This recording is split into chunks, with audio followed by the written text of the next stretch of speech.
Hello, and welcome back to My Artist Friend. This is a podcast about the artist behind the art. Today, I, Becky Helms, am your host and artist friend again because today is a Snart episode. May starts in a couple of days, and I didn't want to wait because if you're into Snart, I want you to have as many days as possible to get into it. So, if you don't know what Snart is, it's basically snack plus art. It was a project I came up with my kid last year, and each month this year we are picking a theme and going with it. It's honestly, the snack part is just kind of secondary. The idea was to make a snack from scratch and do a craft, and that was just a bridge too far. So now we're just concentrating on the art part, and you can grab whatever snack you want. Maybe I'll get it together and have snacks eventually, but right now we're starting small.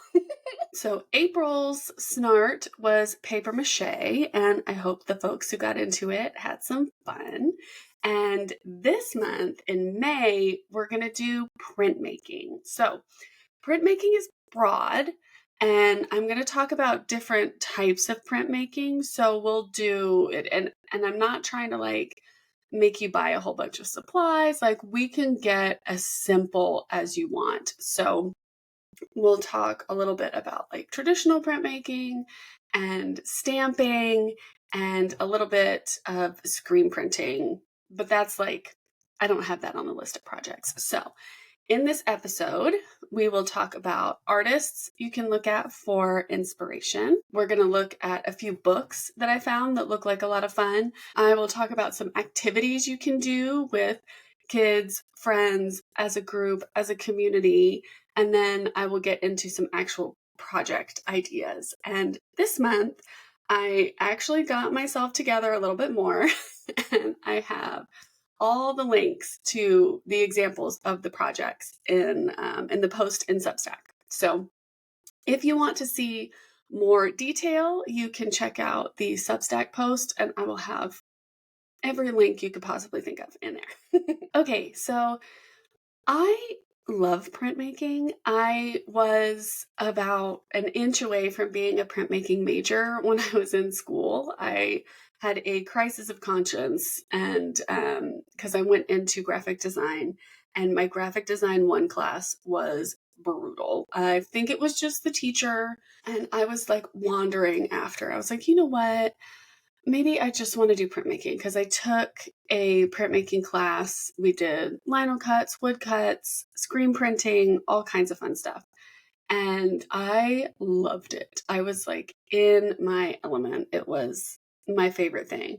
So I was like, well, let me be a printmaking major. But my school at the time didn't have the teachers to actually teach the more niche classes. My schedule didn't work out with the etching class. There was no one to teach lithography. And I was like, man.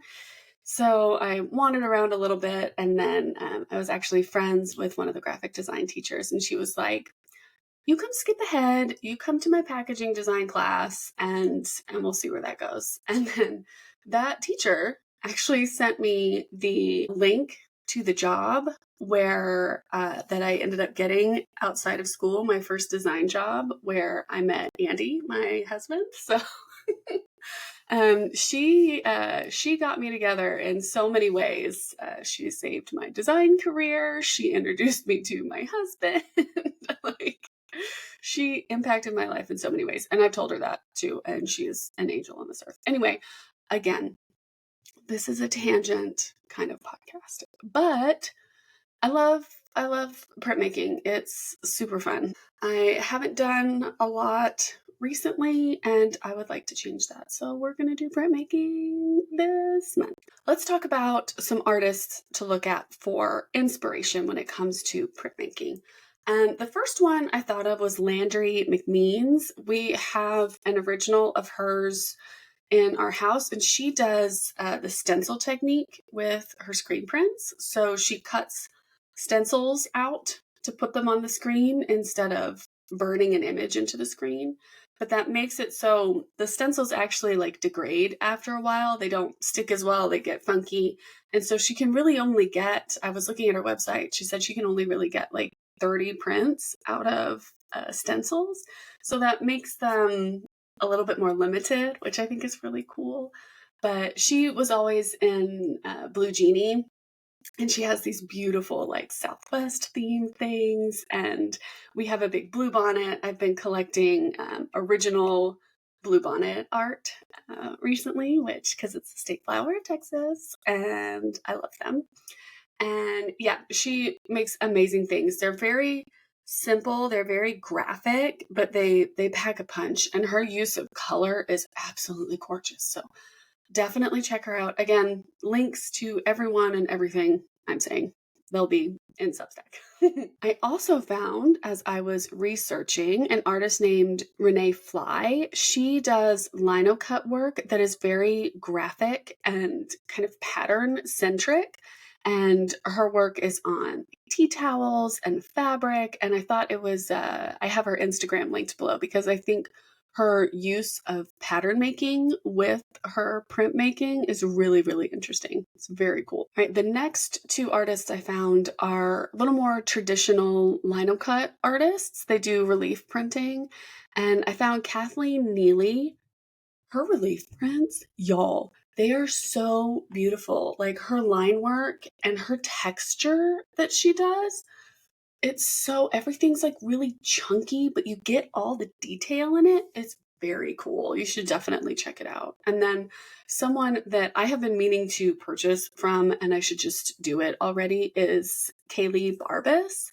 She's a relief printer, but she's the one who does those really cool, I don't know if you've seen them on Instagram, but she does a calendar of the year with the moon phases for every day. And she makes one for each year. I think she's done it for the last few years, and they are absolutely gorgeous. Like they're all, hand pulled, and it's so beautiful. She also has a lot of really cool florals that she does. They're a little more simple because a lot of the printmaking you can see has a lot of detail. They're very dense and gorgeous, but I love that she just picked like one little flower and made that the center of attention. And those are really, really pretty. She has a series of weeds that I think are absolutely gorgeous. So Callie Barbas, amazing. And then I found Fabiana Rodriguez. She does more like interdisciplinary art. Like I was looking at her work and it's very graphic, it's very colorful, and she combines different things. So like in January was our collage month, and she does collage plus mono printing on top. And like she's just, the mixed media of it all is so cool. So definitely check out her work as well. She's a great example of how you can use multiple different types of art together to make something really unique. All right, let's get into the books. So I have links. Most of them are from bookshop.org. They are affiliates. Find it wherever you can. I highly recommend the library. There's also thrift books. You can get a lot of good stuff. Thrift books, their shipping can take a while, but the prices are worth it, to be honest. So the first one I found that seemed like really the best option is the Printmaking Bible by Ann Darcy Hughes. I was like, this has everything I need. So I think I'm just going to get that to have in the house because like what a wonderful reference to have. Any question you've got, there it is. Okay, next, well, we're not going to focus on screen printing for this month because that is much more in depth. There's a book called Silkscreen is Easy by Little Friends of Printmaking, and I love Little Friends of Printmaking. Their stuff is really cute, and that looked really great. So I was like, anything to help make the screen printing process a little bit easier.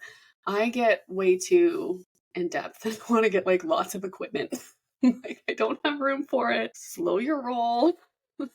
But it looked really fun, so I just thought it was a cute book to add. Now, there's also a book just called Printmaking by Dana Meechan Rao, and this one was mostly for kids, and it has projects for kids, so you can find it on bookshop.org, but if your kid uses Epic for school, I don't know if you've heard of that, but it's like a kind of a reading platform. There are lots of ebooks and things like that, but it's on Epic, so If you want to find that, I have links for both. I thought that was really cool.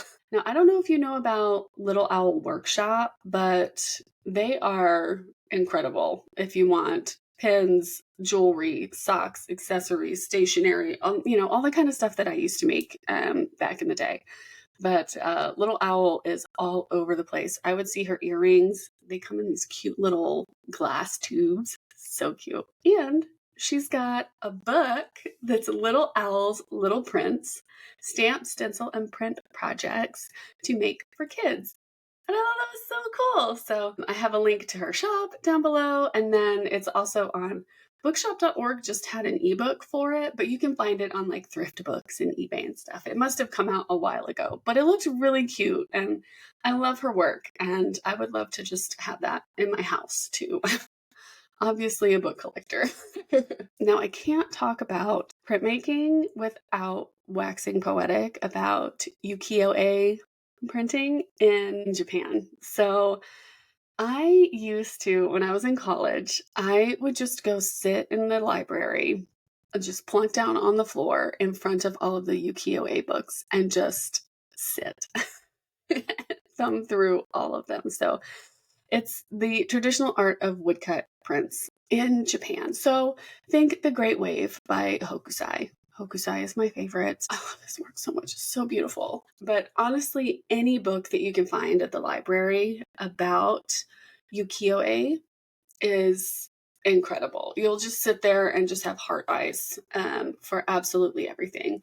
I forget if it was in Philly or if it was in Chicago, but I was in an art museum and I stumbled upon an exhibition of original Japanese woodcuts, like actual hokusais were in front of me.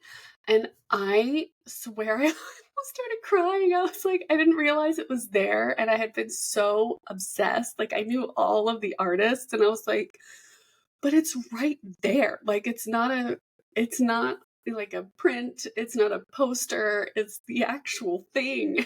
It's like, can I just stay in this room forever? It was very exciting to me. But any books you can find on it.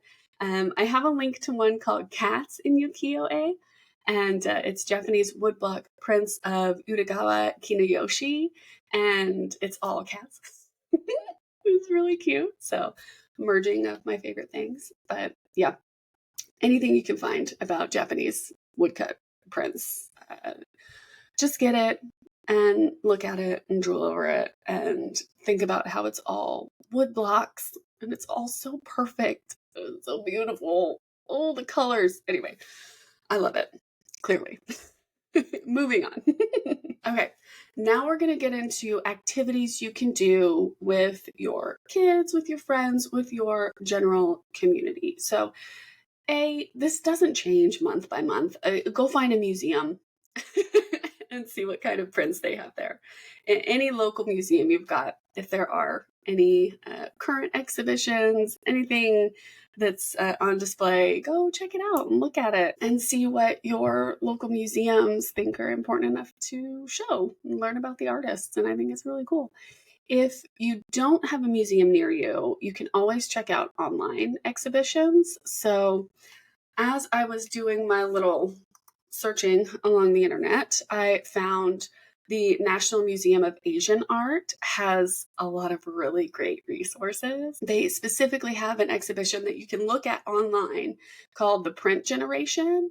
And that one's really interesting. So you can click through, it'll show the art. I think it's a really great way to see exhibitions that you might not be able to go see in person. And also the MoMA had two different exhibitions that kind of collaborated. It was a collaboration of exhibitions that happened a few years ago. But it's really fun because they have pictures of the exhibition and then you can click into the piece of art and then it will go and then you can find more detail about it, which I thought was really awesome. And I was like, I should have been talking about this kind of thing from the beginning, but now we know. And I will find more online exhibitions in the future. I also found one from the Royal Society of Painter Printmakers. And that one was really cool. I have a link down to like a specific exhibition and all the different works. There's a ton of stuff, and it's all very diverse, very interesting, all kinds of different techniques and subject matter, feeling and style, and it's really awesome. All right. Also, you can just get together with your friends. You can gather the supplies that you want, the things that you want to print with, and everyone can print together, which is a really great way to kind of consolidate the mess. And you can make so many different things together. You never know what is going to come from a meetup with friends, because you'll all inspire each other and you can collaborate on things, and everyone's got different ideas of what they want to do. And I just think it's really fun. We had some friends over for paper mache last month. To be honest, we didn't do any paper mache. We all ended up just chatting and the kids went to play. But the intention was there and we had the supplies. It was just a fun get together, and we did end up doing paper mache after the fact. And I had so many newspapers that I could just give away, which was really nice. And they were able to use it for projects at home. But yeah, get together with friends, have a good time. My last idea for activities, these are kind of hard for me sometimes if there's not like specific museums around. It's all kind of the same thing. Maybe we can refine this section next month. But the cool thing about printmaking is that you can use so many different things to print with. So you could go on a nature walk with, yourself, your significant other, your kid, your friend, and find objects that might be interesting to print with. Maybe there's a dandelion on the side of the road, like they're everywhere here. Maybe there's some interesting leaves, maybe some fun sticks, maybe some rocks that have a cool pattern to them. And just grab up things that you think would be fun for some nature printmaking. I think that would be a fun thing. Okay, it's time for the project ideas, which is my most favorite part. I'm especially excited because I have links to lots of fun projects, so you can actually see examples and get tutorials, step-by-step kind of stuff for things. And I love that for this, especially when you're like, I don't know what kind of ink to get. I don't know what kind of paint to have, what kind of paper to use. The links will have all of the information, or most of them at least. So I've got 10 projects that you can try. Let's get into it. Number 1 is to carve pink rubber stamps. Oh, this is such a good project. It's so easy. All you need to get is some carving tools. You can find those at Michael's. You can find them thrifting, eBay. You don't have to break the bank with your tools. You could even just use an X-Acto knife to cut away. Just be careful. Don't hurt yourself, please. My goodness. But using pink rubber stamps is very cool. And I have a link to an artist. Her name is Serena Rios McRae. She made a ton of pink rubber eraser stamps, and the artwork on them was so cool. And she arranged the print in such a fun way. Definitely check that out. It's very cool, really fun way, very accessible way to get into lino cuts, because then you don't have to buy the big lino cut sheets. You can just use little erasers. Buy them in bulk. Okay, number 2 is printing with food. So this is more general. I'll get into potato printing in a minute. All right. But you can print with apples, oranges, anything you can bisect. Make sure they're not too juicy. All right, because that could get a little messy. But I have a couple of different links for ways to use like apples and different types of fruit and food. Onions make really cool ones too, depending on how you cut them, because you can see the layers. Yeah, any kind of food. Fruit radishes are really cute. That one works really well. Yeah, go nuts in the grocery store. If you've got something that's like ready to go and you're like, I'm not going to eat that, let me cut it up, let me print with it. Now, number 3 is specifically potato block printing. Potato printing has been around forever. I'm sure you did it in kindergarten, first grade. You don't necessarily need anything special to carve them with. Just be careful with your knives always, please. Don't get hurt and blame me. That's not my fault. But potato printing is great because you can just cut it in half and then make a shape. I love ones that are just circles, half circles. You can't get too much detail out of a potato print. It's all about bigger, geometric, abstract, I think, shapes with potato printing. But It's great for tea towels, aprons, tote bags. Like thicker fabric is really good for it, but you can do t-shirts and stuff too, but you can use regular fabric ink. You can use fabric block ink, which is technically better, but a little more expensive. So fabric ink is fine. and you can just go nuts. You can find so many different things to do. So you can look on Pinterest for just potato printing if you want a lot of ideas, but I have a couple of links to some really interesting and kind of modern looking ones to try. I think it's really fun. All right, number 4 is using craft foam. You can use pre-made foam shapes. You can cut your own. You can use like the strips of foam and bend them around and make your own shapes. And all you have to do is glue them to a hard surface. Like you can just use cardboard or scrap wood that has been sanded. Don't give yourself a splinter. Okay. And you can use them as a stamp. Like just, it's so easy. So you can get basic shapes, those big tubs you can get at Michael's of foam shapes, things like that. You can cut your own. You can do all kinds of stuff. Sky's the limit with the foam shapes. One of the links too has the person uses scrap foam and recycles like big plastic boxes, like when you get like a big thing of salad or something and you're like, I know this is probably not going to be recycled correctly because things are crazy in plastic recycling, but you can cut out like a big piece of plastic from some old packaging and put your foam on that and use that as a giant stamp, which I think is really fun. Oh, you can also use foam and like wrap it around like a paper towel tube or, a tape tube, something like that. And then you can make like a rolling stamp. How cool is that? I didn't even have that on the list. I need to add that in. But yeah, there are so many things you can do with foam. I think it's such a great way to either recycle materials or just have a good time.